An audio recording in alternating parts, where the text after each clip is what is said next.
नमस्कार किसान भाइयों। आज हम टमाटर की फसल में लगने वाले एक मुख्य रोग टॉस्पो वायरस पर चर्चा करेंगे, जिसके लिए आज हमारे साथ उपस्थित कृषि विज्ञान केंद्र राजनांदगांव से श्रीमती गुंजन झा उद्यानिक पद पे पदस्थ हैं। आज उनके बारे में हम चर्चा करेंगे। तो सर्वप्रथम मैं डॉक्टर गुंजन झा का नमस्कार करता हूं और मैडम से जानना चाहता हूं कि टॉस्पो वायरस क्या है और इसके लक्षण क्या है। नमस्कार किसान भाइयों, मैं श्रीमती गुंजन झा कृषि विज्ञान केंद्र में विषय वस्तु विशेषज्ञ उद्यानिकी के पद पर पदस्थ हूँ। आज जैसे मिथिलेश जी ने मुझे बताया कि हमारे यहाँ टमाटर में जो किसान भाई हैं वो समस्या से एक बहुत ही मेजर समस्या से गुजर रहे हैं, जिसे बोला जाता है टोमेटो स्पॉटेड विल्ट वायरस। तो आज इसी के बारे में हम जानेंगे कि टोमेटो स्पॉटेड विल्ट वायरस जो है ये क्या है, किसके क्या लक्षण होते हैं, इसका क्या नियंत्रण होता है। तो सबसे पहले ये जो है आपकी बीमारी, जिसे टोमेटो स्पॉटेड विल्ट वायरस कहा जा रहा है टमाटर में, इस पर ये वायरस के कारण होती है। सभी किसान भाइयों को इसकी जानकारी देना चाहूँगी कि वायरस के कारण होती है और साथ ही साथ में इसके लक्षण। तो यदि ये प्रारंभिक अवस्था में यदि आपको दिखाई दे रही है पौधे में, तो इसमें आपको सबसे पहले पत्तियों में जो है छोटे छोटे स्पॉट्स के रूप में तने में या आपके जो पेटियोल्स होते हैं उसमें जो छोटे छोटे ब्राउन स्पॉट दिखाई देते हैं, जो सीवियर अवस्था में जाने पर, बहुत ज़्यादा तीव्र अवस्था में बीमारी के जाने पर आपस में मिलकर पूरी पत्तियों को सुखा देते हैं, जिसके कारण पत्तियां भूरी रंग की दिखाई देने लगती हैं और पूरा पौधा सूखा हुआ सा दिखाई देने लगता है। और यदि यही सिम्टम्स आपके टमाटर के कच्चे फलों में या पके हुए फलों में दिखाई देता है, तो उसमें आपको येलो या ब्राउन कलर के ऐसा स्पॉट्स या रिंग दिखाई देती है, इसलिए इसे रिंग स्पॉट वायरस भी कहा जाता है। तो येलो कलर की होती है और टमाटर इससे इस प्रकार का दिखाई देने लगता है कि इसको खाने का बिल्कुल मन नहीं करता और ये मार्केट के लिए इसकी जो वैल्यू पूरी ख़त्म हो जाती है, जो मार्केट प्राइस बोला जाता है वो डाउन हो जाता है, जिससे कि किसान भाइयों को काफ़ी नुकसान होता है। धन्यवाद मैडम। साथ ही मैं इसके रोकथाम के बारे में आपसे जानकारी चाहता हूँ। तो इस जो बीमारी है, इसके जो लक्षण है, इससे बचने के लिए अब हमें क्या करना चाहिए।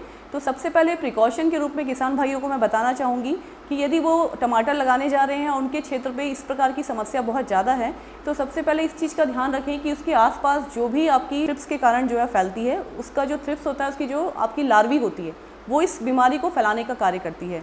यदि आप अपने खेत को साफ़ सुथरा रखेंगे, वीड से फ्री रखेंगे, खरपतवारों से, तो आप मान के चलें कि आप बहुत हद तक जो है इस प्रकार की बीमारी से दूर रह सकते हैं। पहला तो आपके लिए ये है कि आप जिस भी क्षेत्र पे लगाने जा रहे हैं उसमें अच्छी तरह से वीड्स की सफाई करवा लें, तो इसका प्रिकॉशन रखें।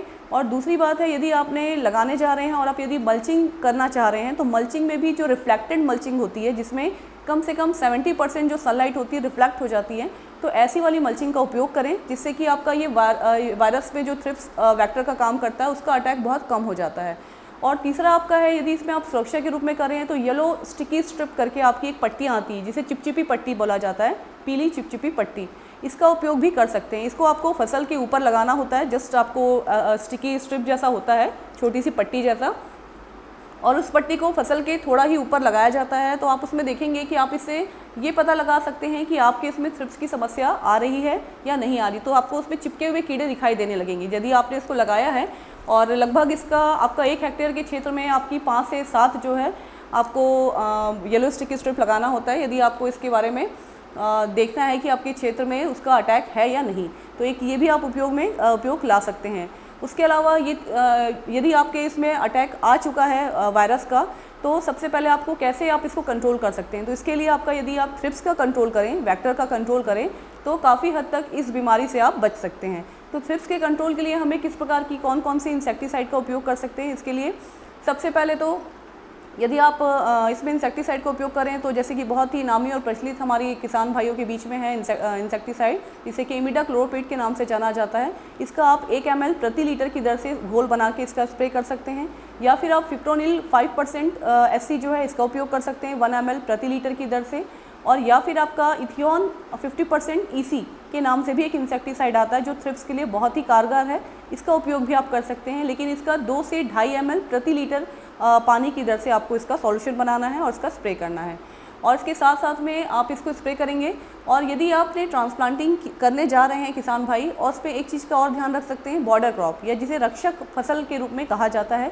यदि आपने फसल लगाना है जिस भी क्षेत्र पे टमाटर का, उसके चारों तरफ लगभग लगाने के 20 से 25 दिन पहले आपको टमाटर के जो फील्ड हैं, क्षेत्र हैं, उसके चारों तरफ आपको 4 से 5 लाइन रक्षक फसल, जैसे कि मक्का, बाजरा, ज्वार या भिंडी ये आप यदि लगा देते हैं तो ये फसल जो होती है वो थ्रिप्स के कीड़ों को अपनी ओर आकर्षित करती है और मुख्य फसल को बचा देती है। तो इस प्रकार से भी आप ये भी अपनाकर अपने खेतों में आपकी जो टोमेटो स्पॉटेड वायरस है इससे सुरक्षा कर सकते हैं।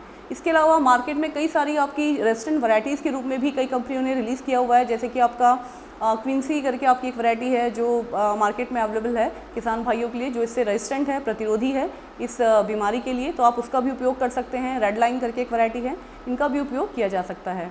इस प्रकार से यदि आप इसी सभी सावधानियां ध्यान रखें और सभी प्रकार के रोकथाम को उपयोग करें तो इस प्रकार की बीमारी से आप बिल्कुल बच सकते हैं। धन्यवाद, नमस्कार।